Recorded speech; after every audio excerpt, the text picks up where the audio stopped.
ସକାଳୁ ସକାଳୁ ବହୁତ କାମ ଦାମ କରି ସବୁ କାମ ଯେ ମତେ ବି କରିବାକୁ ପଡୁଛି। ବାହାର କାମ ଗୁଡା ସବୁ ବୁଲି ବୁଲି କଲା ବେଳକୁ ଟାଇମ ହେଇଗଲା।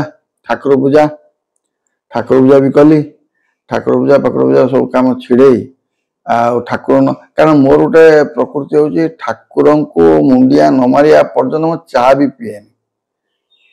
ପିଏନି। କାରଣ ମୋ ଠାକୁରଙ୍କୁ ଆଗ ଗାଧେଇକିରି ଠାକୁରଙ୍କୁ ନମସ୍କାର କରିସାରିଲା ପରେ ତାପରେ ଯାଇକି ଚାହା ପା ପିଆ ପି କରେ। ତାପରେ ବହୁତ କାମ ରହିଥିଲା। ସତରେ କହୁଛି ବହୁତ କାମ। ସବୁଠୁ ଗୋଟେ ଅସୁବିଧା ହେଲା କଣ ଜାଣିଛନ୍ତି? ଚଷମାଟାକୁ କୋଉଠି ଥୋଇ ଦେଇଥିଲି।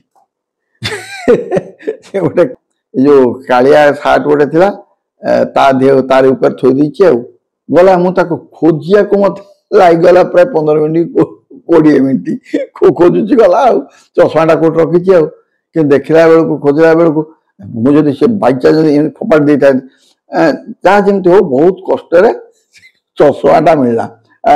ଚଷମାଟା ନ ମିଳିଲେ ଅସୁବିଧା ହବ, ବାହାରକୁ ଯିବି ନା। ତେଣୁ ଚଷମା ଖୋଜିବାକୁ ମତେ ଲାଗିଗଲା 15 ମିନିଟ୍।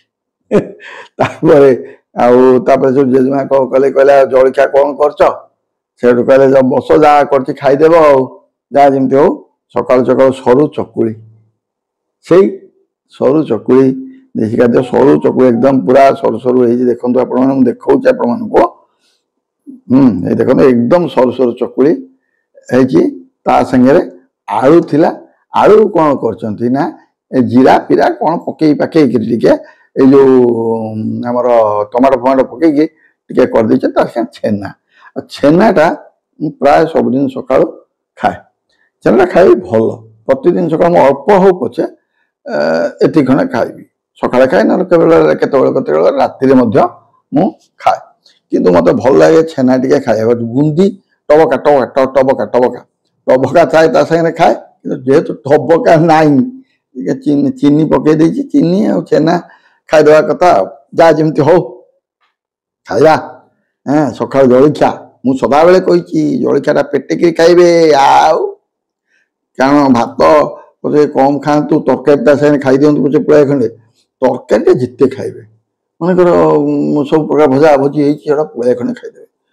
ଯାହା ହଉ ଯୋଉ କରୁଛନ୍ତି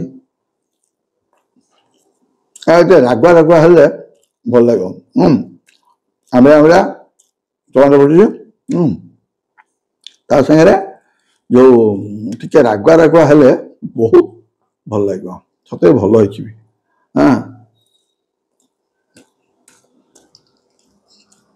ବିଶ୍ୱାସ କରିବେନି, ମତେ ସକାଳୁ ଟିକେ ଭଜା ବି ଦରକାର।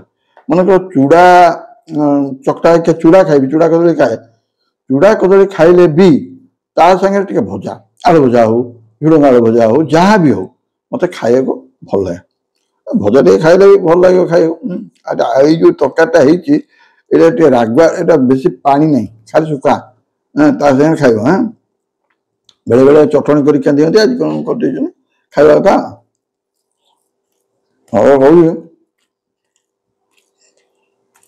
ହଉ ଚକୁଳି କି ଆଳୁ କଷା।